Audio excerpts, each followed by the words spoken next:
Mesdames et messieurs, bonsoir.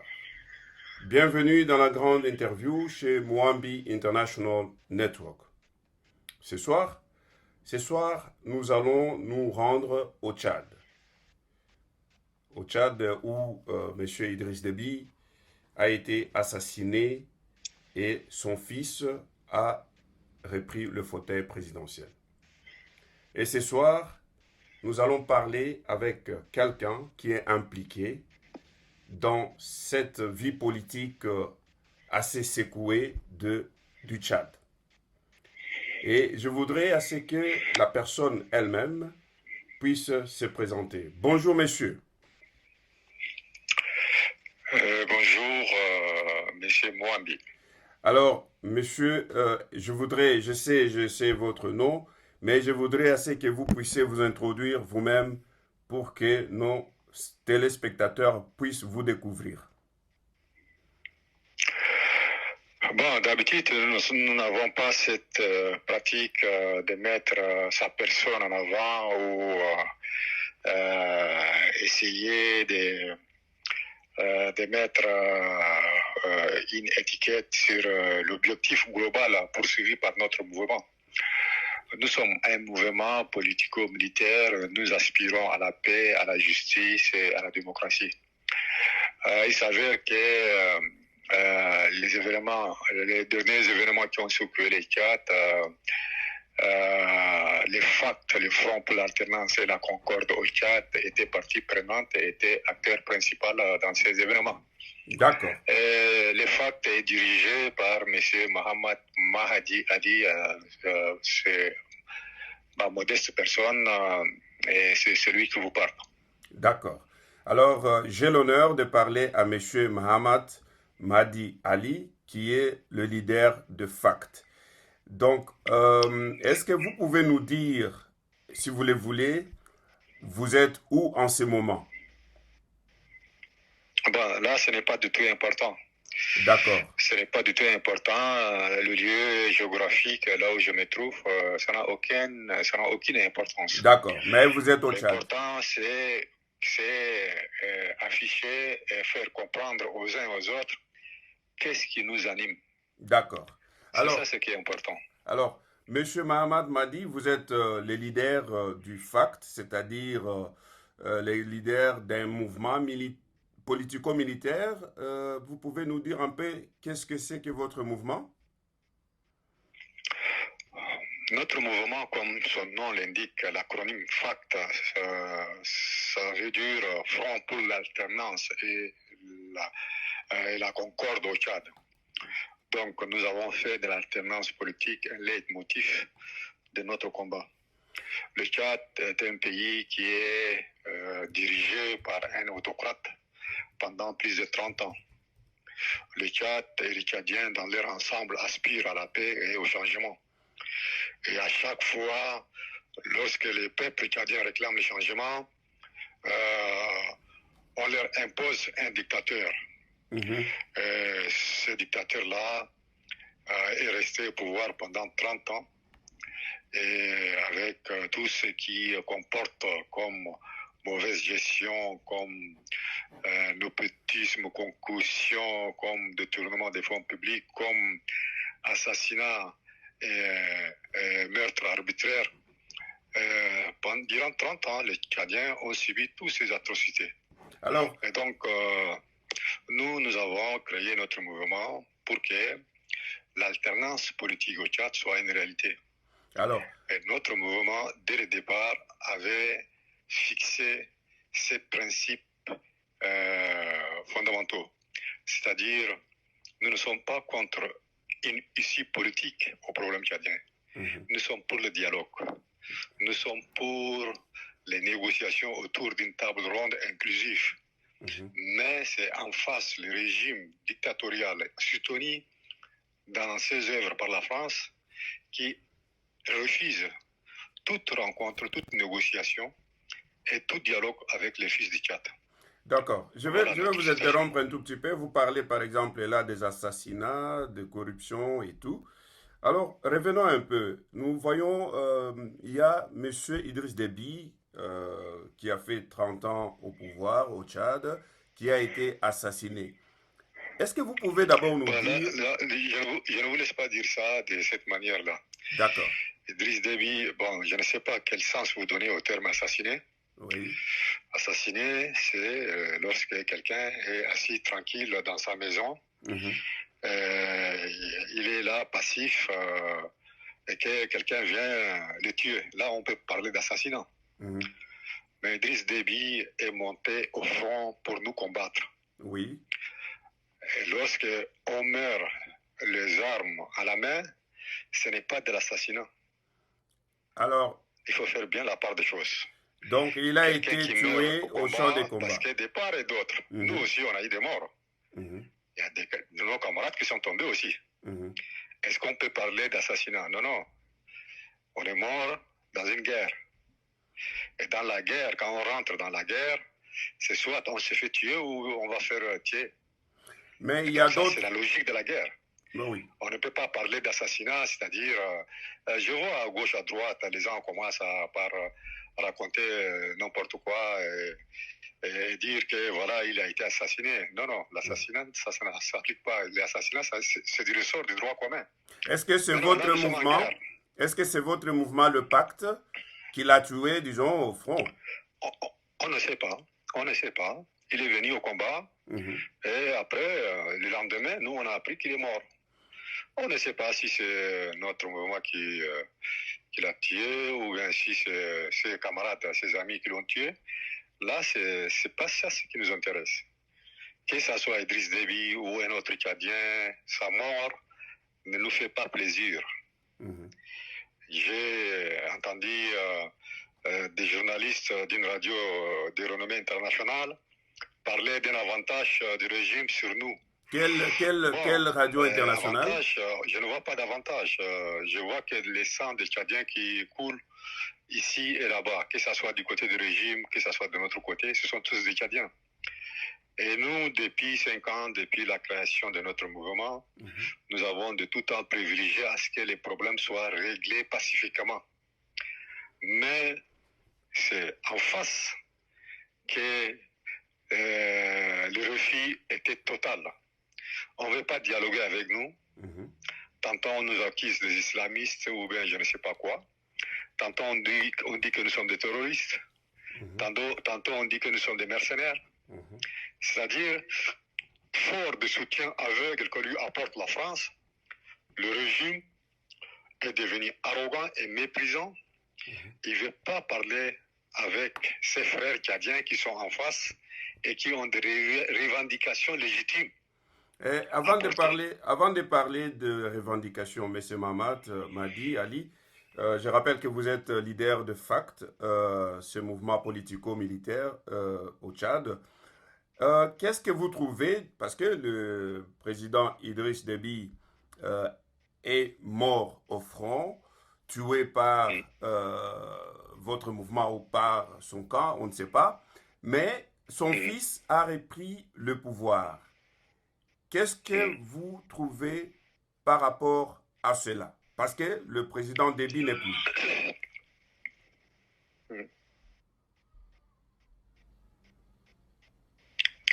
Allô? Oui, alors est-ce que le fils de Déby devrait succéder à son père? C'est ça la question. Bon, écoutez, nous n'avons aucune autre revendication que celle affichée et réclamée par le peuple tchadien. Et c'est quoi comme revendication?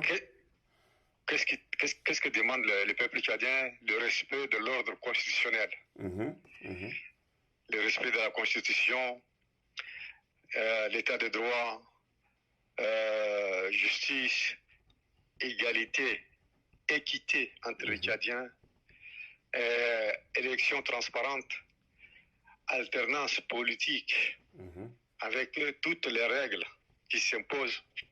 C'est ça ce que demande le peuple tchadien et ce sont celles-là aussi nos revendications.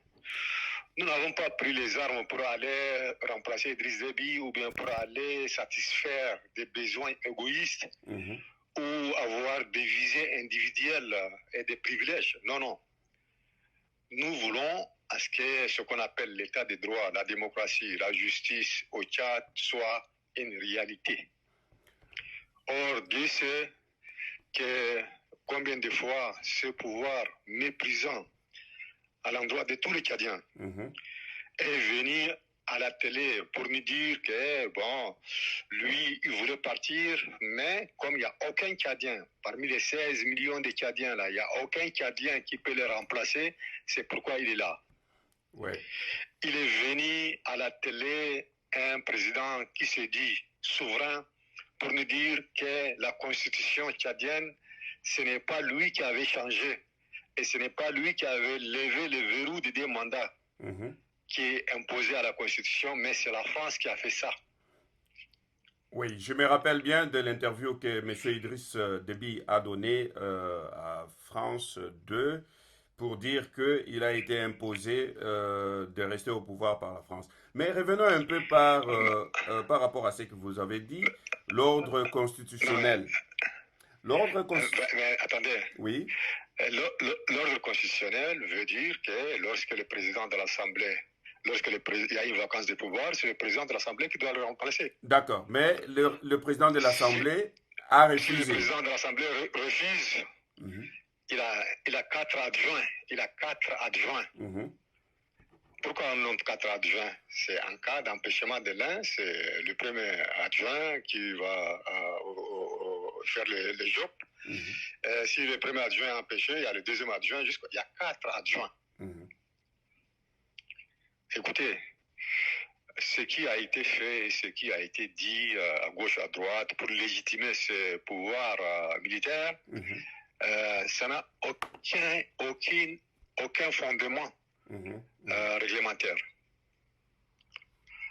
Le CMT, si on dit que le Tchad est dans un état de trouble, le CMT doit assister, doit soutenir le gouvernement légal sorti de l'ordre constitutionnel pour assurer la sécurité.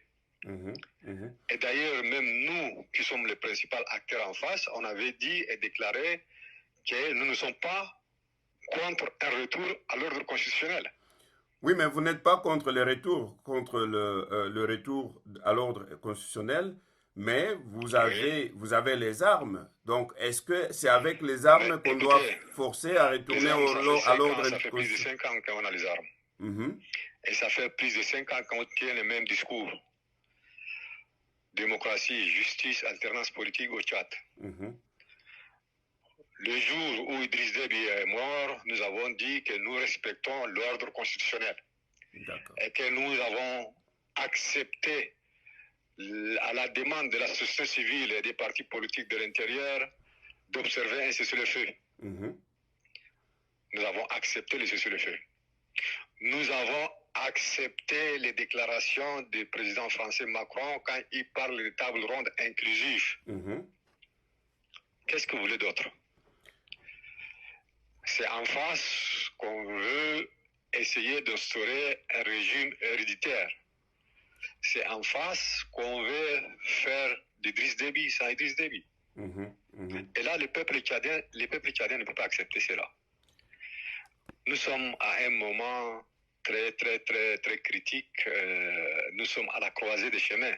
Nous sommes en 2021.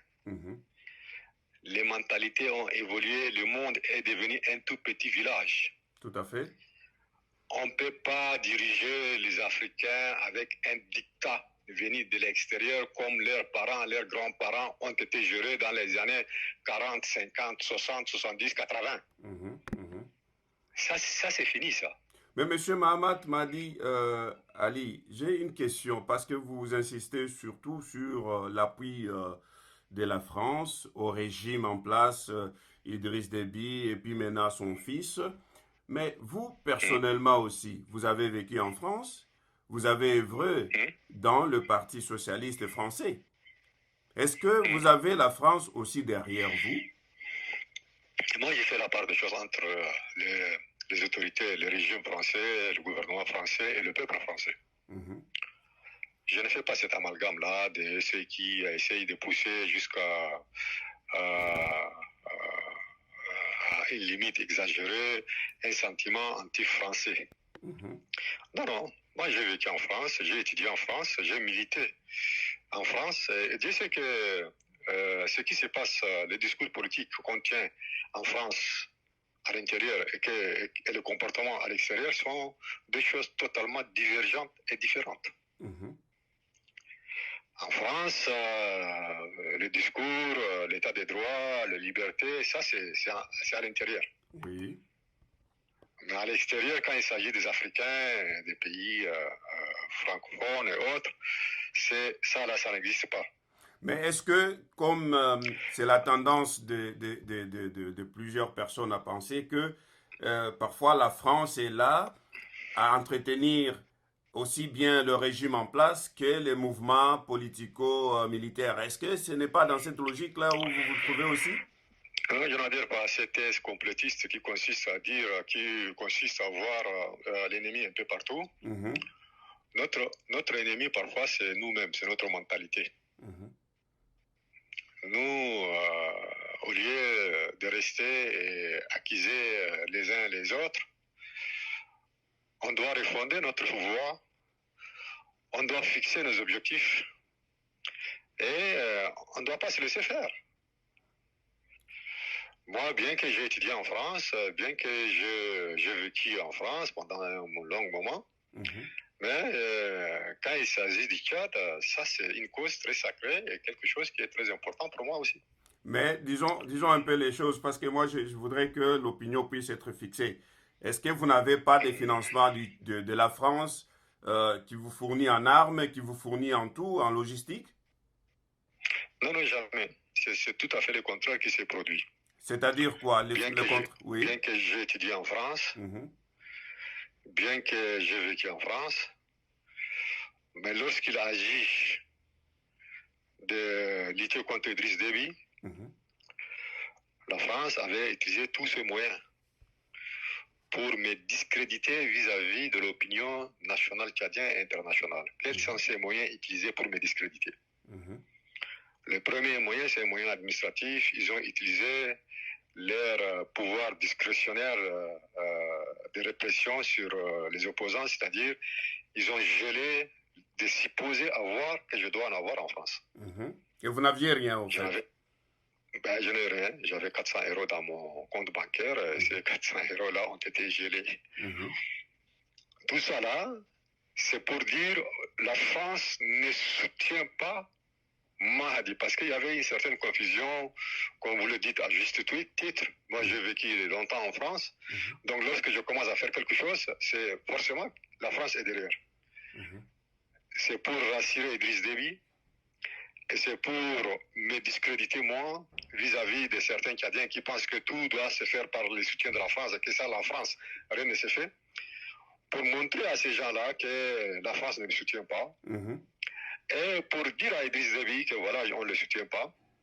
Et à la même époque, à une semaine d'intervalle, moi, on me gèle et toute la famille d'Idriss Déby a été naturalisée français. Donc, c'est les deux poids, deux mesures, vous voulez dire? Ça, c'est le premier point. Le deuxième point, on m'a mis une étiquette de quelqu'un qui est proche des islamistes et je ne sais pas, des djihadistes pour vouloir encore me discréditer plus. La troisième outil qu'on a utilisé, c'est de faire de moi un mercenaire à la solde de Haftar un jour et à la solde de je ne sais pas quelle autre force un autre jour. Et à la fin, la cerise sur le gâteau, si je peux m'exprimer ainsi, c'est de faire de moi un élément de Wagner. Bon, c'est des méthodes, c'est leur manière de faire, mais ils ne savent pas à qui ils ont affaire et qui est en face. Moi, je suis animé d'une idée très claire et très éclairée de la politique. On va revenir à la politique. On va revenir à la politique, mais disons, vous avez été longtemps en Libye, si je comprends bien. Et puis, du coup, vous avez fait la descente sur le Tchad. Qu'est-ce qui s'est passé en Libye pour que vous puissiez quitter la Libye? Bon, écoutez, l'arrivée en Libye, je suis arrivé en Libye en 2015 et à l'époque, nous n'avons aucune idée sur ce qui s'est passé en Libye. Mhm, On était arrivé, c'était bon pour rassembler nos éléments et essayer de nous organiser politiquement mhm, et voir la situation au Tchad. mhm, Dès le départ, nous avons fixé comme jalon, c'est-à-dire tout ce que nous réclamons par la voie des armes, mhm. il est préférable de l'avoir par le dialogue. Tout à fait. C'est-à-dire le principe même de dialoguer, le principe même de régler le problème pacifiquement, Mhm, nous ne l'avons pas exclu et c'était notre priorité. mhm, Mais en face, comme je vous l'ai dit, le régime est devenu trop arrogant. Il pensait qu'il est éternel et qu'il n'accepte aucune rencontre, aucune discussion avec ses vents ni pieds, entre parenthèses. mhm, mhm, mhm, Et c'est comme ça que nous sommes restés 5 ans en Libye. mhm. Et nos 5 années en Libye, là, nous avons posé aussi un autre principe que nous n'avons jamais violé, Mhm. de ne pas s'immiscer dans les affaires intérieures libyennes. Est-ce que ça ne s'est pas passé? Ça s'est passé, mais c'était malgré nous. C'est-à-dire? Nous avons affiché notre neutralité, Mhm, mais il y a un camp de Libyens qui n'a pas voulu comprendre cette neutralité-là. Et ces camps-là, ça s'appelle Daesh. Daesh, oui. Daesh est venu nous attaquer à plusieurs reprises Mhm, et nous étions obligés de nous défendre. mhm. On ne peut pas rester croiser les bras et voir Daesh venir chaque soir nous attaquer. Et ça s'est passé dans quelle partie, dans quelle période? C'était vers la fin 2017, début 2018, et Mhm, c'est dans la Libye centrale, mhm, au centre-sud de la Libye. mhm, Et la personne qui était aussi contre Daesh et qui luttait contre Daesh, c'était Khalifa Haftar. mhm, Donc c'est dans ces conditions-là que nous nous sommes rapprochés avec Khalifa Haftar. mhm. Il ne faut pas oublier qu'avant nos problèmes avec Daesh, c'était Khalifa Haftar, le camp de Haftar, qui nous bombardait. Mhm, Qui nous bombardait pourquoi? Parce que nous étions une opposition contre Idriss Déby, mhm, d'après ce qu'ils nous ont dit. mhm, Mais lorsqu'on a commencé par combattre Daesh, ils ont trouvé en nous des alliés qui peuvent les aider à neutraliser Daesh. Et c'est ce qui a été fait. mhm, mhm, Et donc, notre participation, l'unique participation dans la guerre dans la guerre libyenne, c'était contre Daesh. mhm, mhm. Nous sommes très conscients que le souhait le plus ardent était s'il y a une possibilité d'aider les Libyens à retrouver la paix entre eux Mhm. et ne pas prendre une partie contre une autre.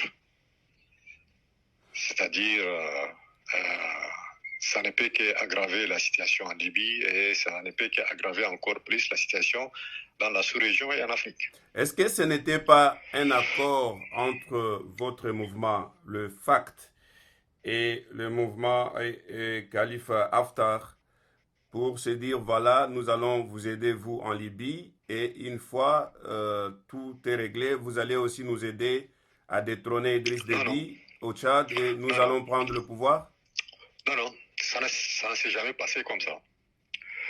D'ailleurs, les gens de Khalifa Haftar nous ont demandé s'ils pouvaient faire l'intermédiaire entre nous Mhm, et Idriss Déby. mhm, Nous avons dit, OK, il n'y a aucun problème. Nous, de tout temps, nous avons affiché notre volonté de vouloir régler les choses pacifiquement. mhm, nous avons exigé à ce que toute négociation doit se passer en France. Parce que pour nous, on est arrivé à une conclusion telle que le problème tchadien là, c'est l'origine, c'est la France. Est-ce que vous avez eu déjà des négociations en France une fois? Non, non, pas du tout. Et lorsque nous avons demandé, lorsque nous avons répondu aux gens de Khalifa Haftar, et ils sont partis, ils ont contacté l'autre partie, ils ont contacté Idriss Déby, mais le refus était total. On ne parle pas avec des mercenaires. Donc, quand les gens de Khalifa Haftar sont venus nous voir, nous, on leur a dit, écoutez, aujourd'hui, nous sommes très préoccupés par la situation de Daesh en Libye, donc on met entre parenthèses le problème tchadien. Pour ne pas vous créer des problèmes, nous, on s'engage à ne pas créer des problèmes au Tchad. Et que lorsque le moment viendra, lorsque nous partirons, on va partir sans revenir. D'accord. Et là c'était en 2017. Voilà. Et qu'est-ce qui s'est passé alors entre vous et Khalifa Haftar, ce qui fait que vous puissiez quitter la Libye? Non, rien de spécial. Nous sommes partis au terme de négociations interlibyennes. La guerre en Libye a cessé. Il y a un nouveau gouvernement qui a été mis en place. On a vu que en Libye, les choses commencent par se stabiliser. Alors, nous, on doit rentrer chez nous. On a appelé à gauche, à droite le soutien d'Idriss Déby. On nous a dit que nous, on va rentrer au Tchad. Si vous pouvez régler les problèmes pacifiquement, c'est intéressant. Mais on nous a répondu comme quoi il laisserait aucune action de FAC déstabiliser le Tchad et que ça va être réprimé sévèrement par la France. Et Idriss Déby est mort. Oui. Maintenant, son fils est au pouvoir. Vous l'avez déjà eu au téléphone? Vous avez déjà parlé avec lui? Non, on n'a pas parlé avec lui. Pourquoi? Non, on n'a pas parlé avec lui parce que c'est pas un problème personnel, c'est pas un problème des partis, non. Nous voyons la chose comme un problème qui concerne tous les Tchadiens. Et de l'intérieur à l'extérieur, tous les Tchadiens sont unanimes sur une seule chose, c'est-à-dire le retour à l'ordre constitutionnel. Ça n'a pas de sens de parler avec le fils d'Idriss Déby ou bien de parler avec quelqu'un. Non, nous ne sommes pas dans cette démarche-là. Et que d'ailleurs, il y a des pays qui... Allô?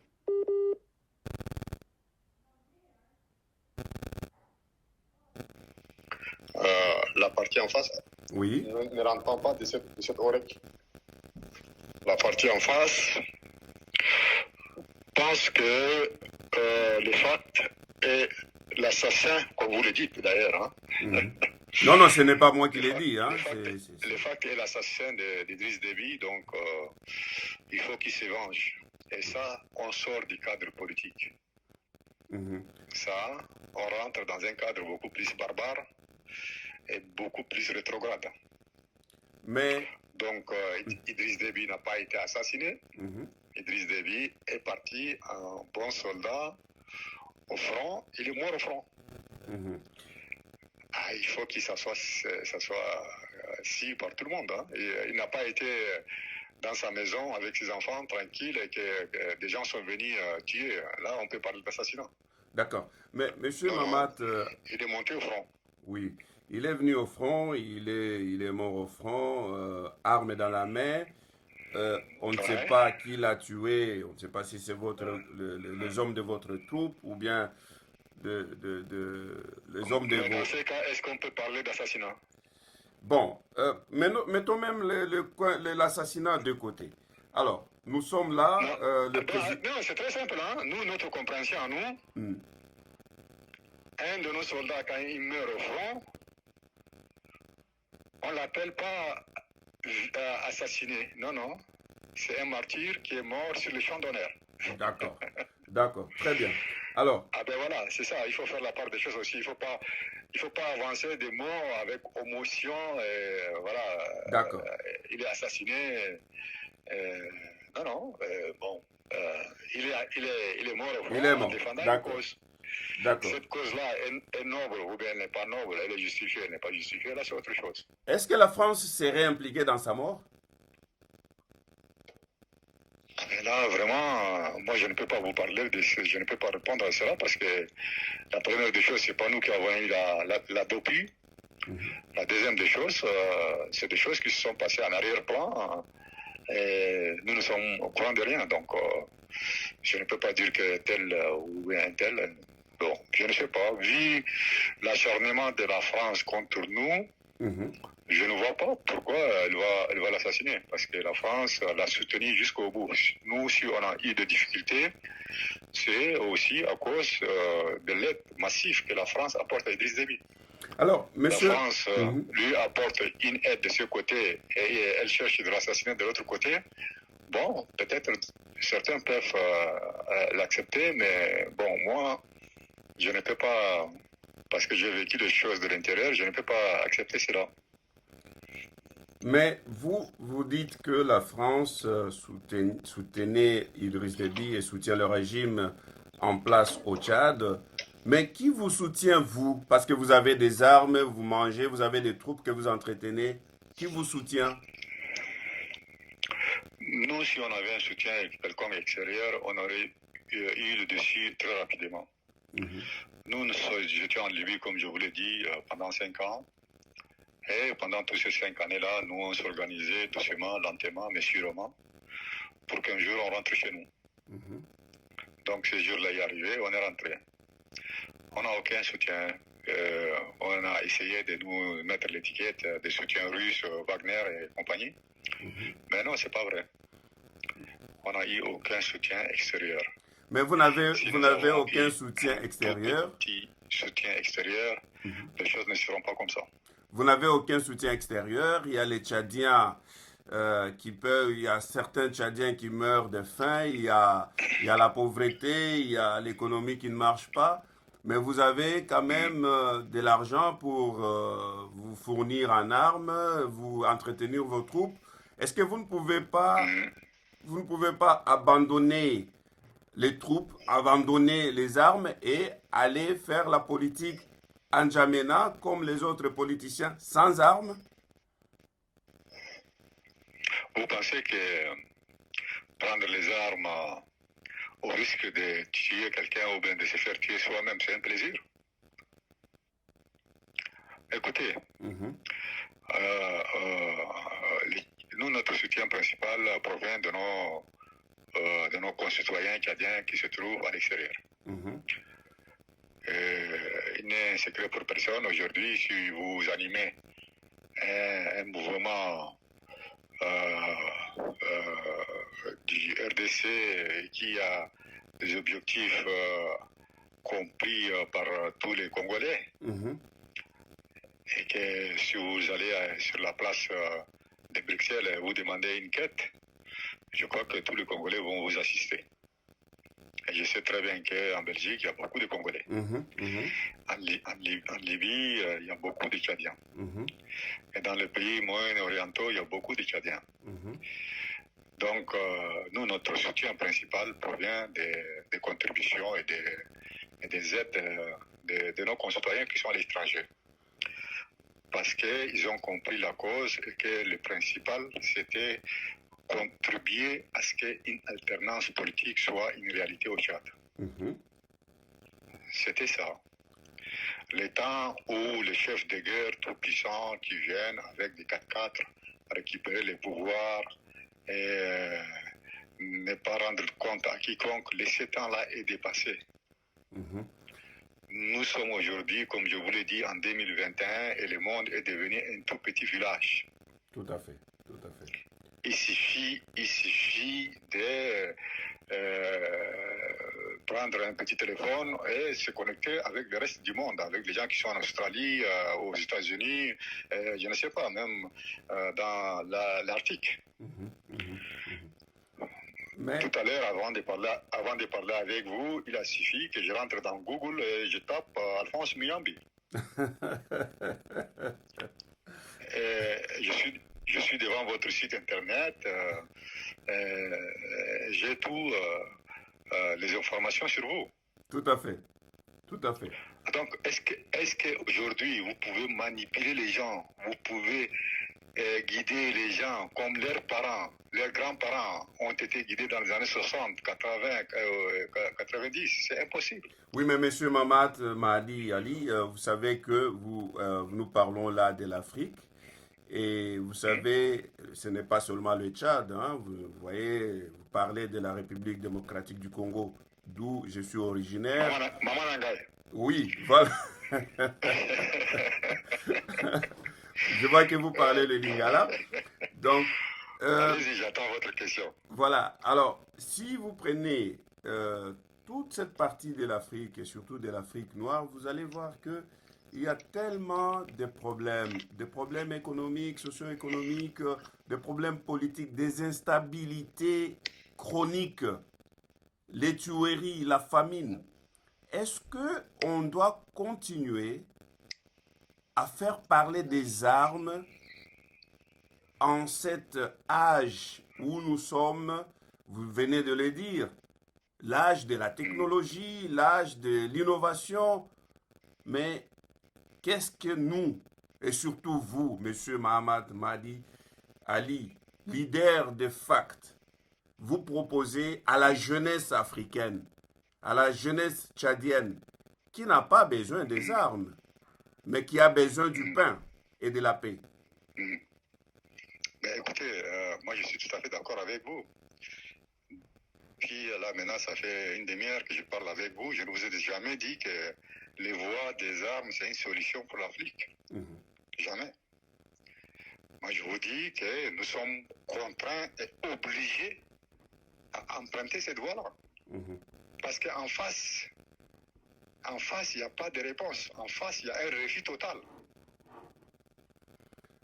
Donc c'est dans l'obligation, c'est-à-dire nous sommes obligés et contraints d'aller dans ce sens-là. Aujourd'hui, là où nous sommes, même avec ces conseils militaires qui est mis sur place là, nous disons qu'il faut qu'on s'assoie et qu'on trouve des solutions viables pour le Tchad. Et quels sont les canaux de communication entre vous et le fils d'Idriss Déby, donc disons le comité de la transition? Nous avons envoyé des messages de signaux par le biais des chefs d'État de la sous-région et qui se sont spontanément proposés pour qu'il y ait une solution politique et pacifique. Mais de l'autre côté, ils leur ont répondu négativement avec un refus total. Et ils ont dit qu'ils ne négocient pas avec ces rebelles-là, c'est des terroristes, nous, on va faire la guerre contre ces gens-là. Et le président Félix Tshisekedi, qui va vous suivre, qui est le président de la République démocratique du Congo, et en ce moment, cette année, président en exercice de l'Union africaine. À lui, vous avez fait déjà des démarches. Quel est le résultat? Parce que c'est l'Union africaine. Bon, l'Union africaine, nous avons beaucoup de respect pour l'Union africaine. C'est une organisation ici des fils d'Afrique. Et d'ailleurs, c'est nous qui devons donner une certaine considération, une certaine image à tout ce qui concerne l'Afrique avant que les autres le considèrent. S'ils ne le considèrent pas, les autres ne le considèrent pas aussi.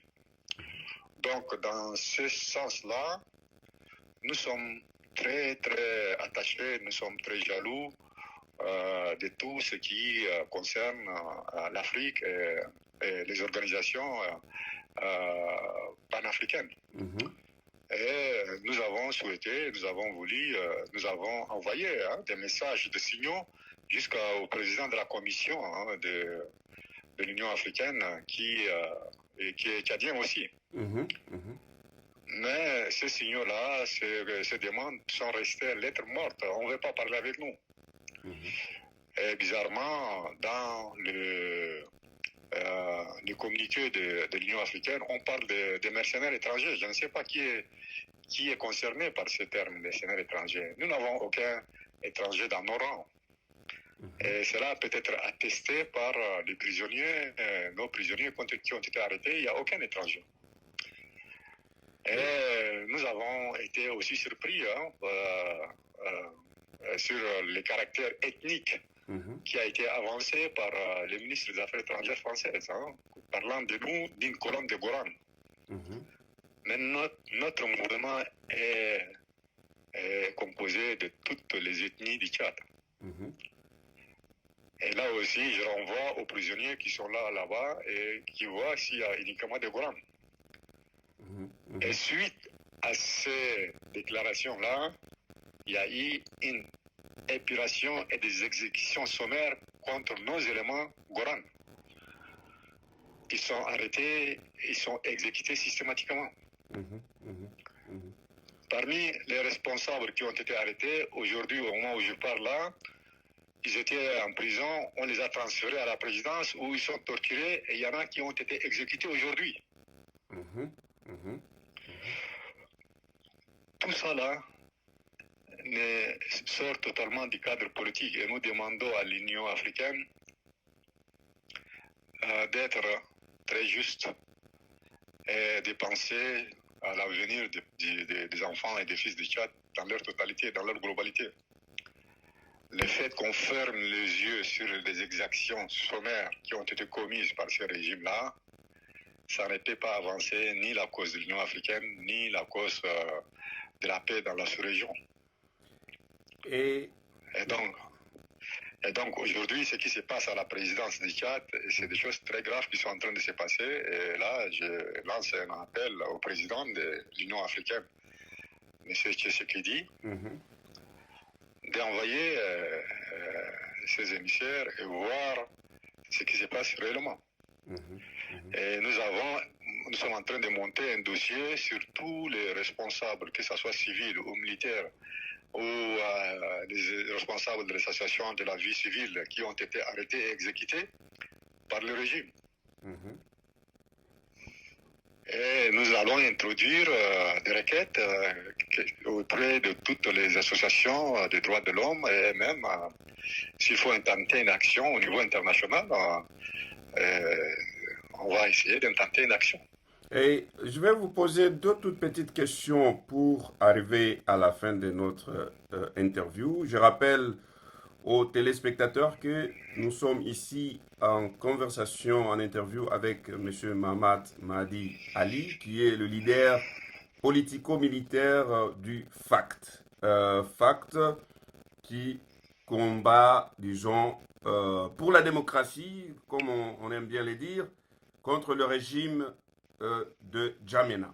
Alors, la toute petite question avant la dernière, c'est que on a vu dans le cas du Mali, quand il y a eu un coup d'État militaire au Mali, nous avons eu la CEDEAO, cette organisation régionale, qui s'est activée pour exiger une transition civile. Pourquoi ça ne se passe pas au Tchad? Bon, là, il faut poser la question à l'Union africaine qui est en train de légitimer un coup d'État et qui est en train de violer ses propres textes. Les cas de Mali et les cas de Burkina Faso et les cas de Tchad sont très différents. Ils sont très différents dans le sens où les coups d'État, que ce soit au Mali ou bien au Burkina Faso, il n'y avait rien en face. Au Mali, les petits ont fait leur coup d'État et ils ont déposé Ibeka. En face, il n'y a personne. Tandis qu'au Tchad, la gente qui est arrivée au pouvoir a en face un groupe de rebelles qui sont là. Et ce sont des situations différentes. On ne peut pas réagir de la même manière. On n'a pas voulu faire un effort. On a voulu mimer, copier ce qui se passe au Mali.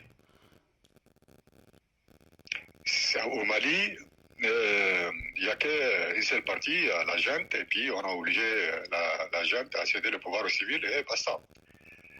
Tandis qu'au Tchad, il faut non seulement il y ait un cessez-le-feu, parce qu'il y a une autre partie aussi qui est armée, qui est là, et il faut qu'il y ait un dialogue inclusif. Un dialogue inclusif, on ne dialogue pas avec ses amis. Avec ses amis, on dialogue forcément avec ses ennemis. Ouais, donc mais ça, c'est naturel, hein? C'est de l'ordre des choses. Hein? Oui. Avec mon ami, on s'entend surtout. Oui, ouais. Ouais. Quand on cherche à dialoguer pour régler un problème, on dialogue avec les camps qui sont en face, avec l'ennemi en face, pour essayer de trouver des solutions. Alors une autre question, une toute petite question. Notre problème de tout temps, c'était ça. C'est-à-dire, au Tchad, quand on parle dialogue, le régime pense qu'il va regrouper tous ses amis, tous ses partis satellites, tous ses courtisans qui sont à côté de lui et organiser quelque chose, et il appelle ça dialogue. Ouais. Et non. si... Le dialogue doit se faire avec l'adversaire en face. Voilà. Et vous êtes leader du FACT, vous êtes aussi adversaire du régime N'Djamena. Revenons un peu à la France, parce que c'est cette France-là qu'on aime beaucoup. Monsieur Macron est allé aux funérailles de Idriss Déby et il avait plaidé pour la table ronde inclusive. Après, il est rentré à Paris, il s'est rétracté. Qu'est-ce qui s'est passé en même temps? Bon, c'était une erreur grotesque. C'était aller violer carrément tous les textes qui régissent, que ce soit l'Union africaine, l'Union européenne, qui condamnent fermement la prise de pouvoir par la force. C'est quelque chose qui était un peu étonnant de la part d'Emmanuel Macron. Et nous nous sommes félicités de ce rétropédalage lorsqu'il a dit qu'il n'est pas là pour cautionner un transfert héréditaire du pouvoir. Et donc, nous, dans notre entendement, même si nous arrivons au pouvoir, c'est pas pour confisquer ces pouvoirs-là et rester au pouvoir. Nous avons fait un projet de société qu'on avait distribué un peu partout. La phase transitoire qui doit être assurée par tout le monde, la société civile, les partis politiques de l'intérieur, et qui va aboutir dans les 12 mois à des élections libres et transparentes, et que, bon, pendant ces 12 mois-là, tous les textes des fondements des institutions tchadiennes seront revus et que des institutions solides seront refondées et que après les élections, la vie reprendra sa marche et que le Tchad sera régi par des institutions infaillibles et des garde-fous solides.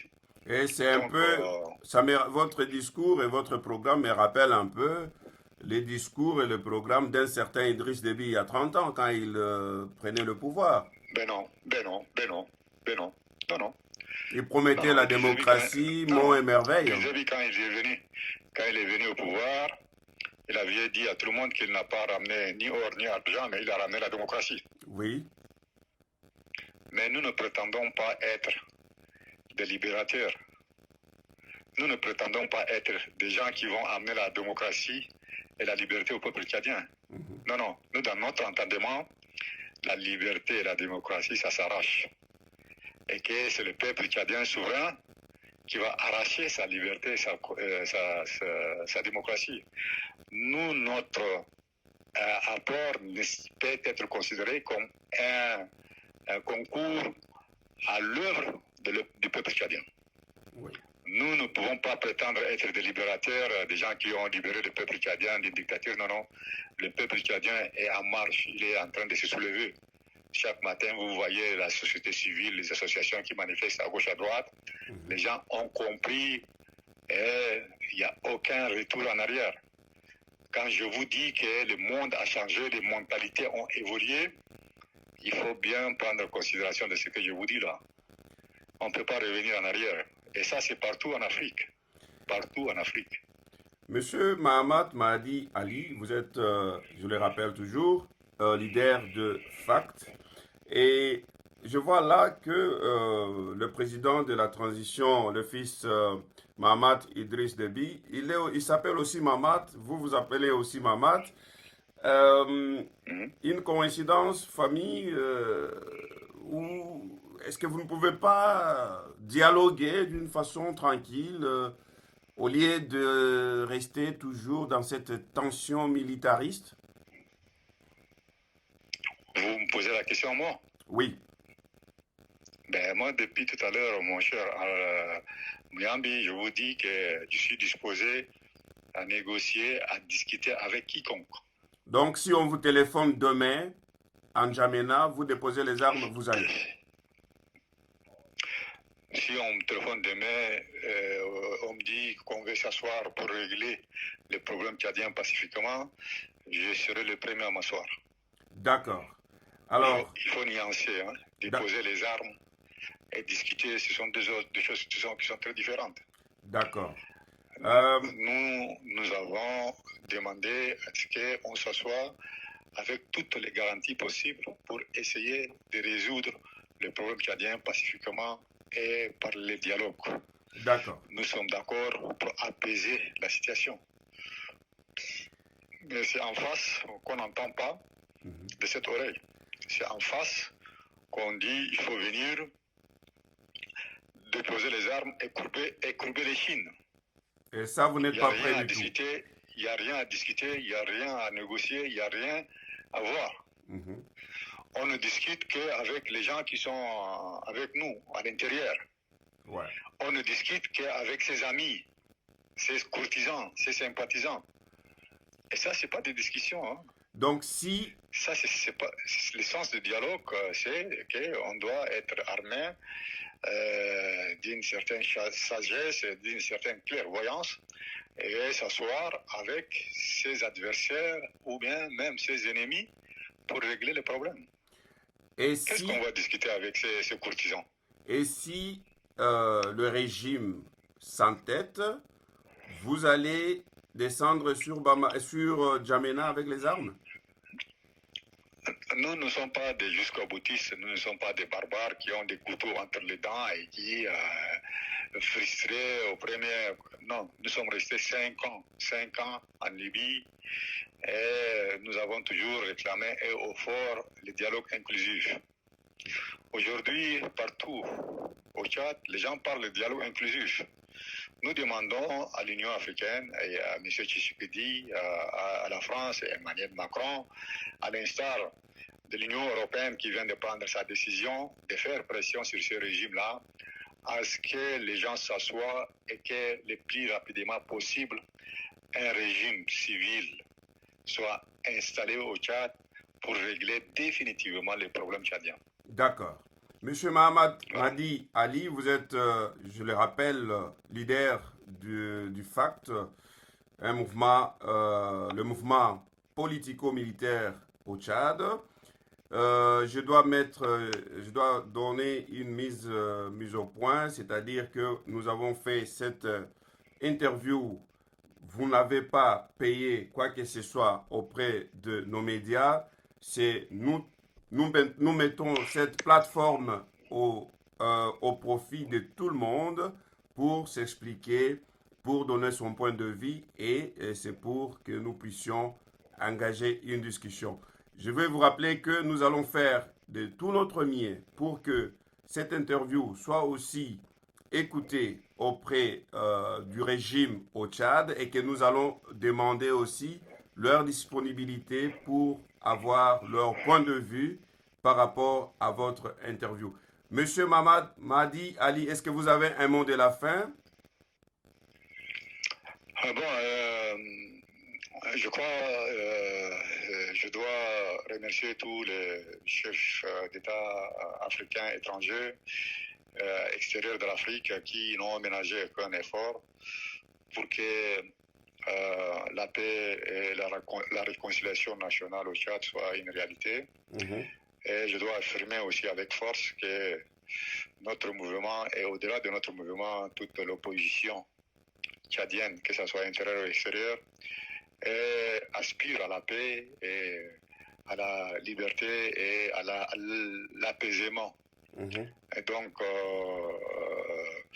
nous sollicitons encore et encourageons encore ces chefs d'État d'œuvrer dans ce sens-là et de faire comprendre à ceux qui pensent qu'on peut reproduire le passé ne peut être reproduit et que le monde a changé, les mentalités ont changé et que les Tchadiens dans leur ensemble sont disposés à ce que les choses évoluent dans un sens positif et que les discours qui consistent à désigner certains mouvements par une étiquette ethnique ou tribale, ça c'est des choses qui sont très rétrogrades et ça nous rappelle bizarrement les années 94 lorsqu'on parlait d'une colonne de Tutsis qui descendait de l'Ouganda pour aller tuer des Hutus au Rwanda. Et tout le monde sait ce qui s'est passé par la suite. Donc hier, lorsqu'on parle de colonne Goran qui venait de la Libye, l'intention n'était pas neutre.